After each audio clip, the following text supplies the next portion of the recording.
Hi. Hello. At ako pala ay nagluto ng pansit bato. Ayan. Nahalo ko na at malapit na maluto ang pansit bato.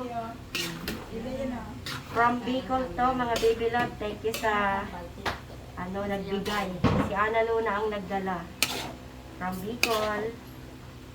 Thank you sa pansit bato. Take one.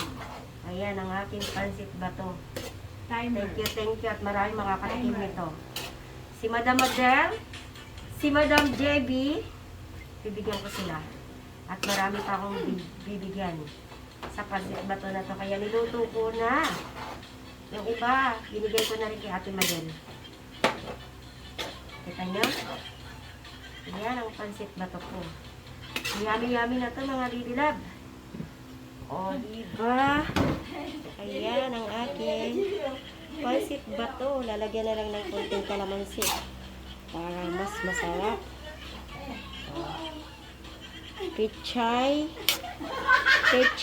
Tagalog lang ang nilagay ko dyan na gulay. Yan lang. Thank you for watching. Bye-bye.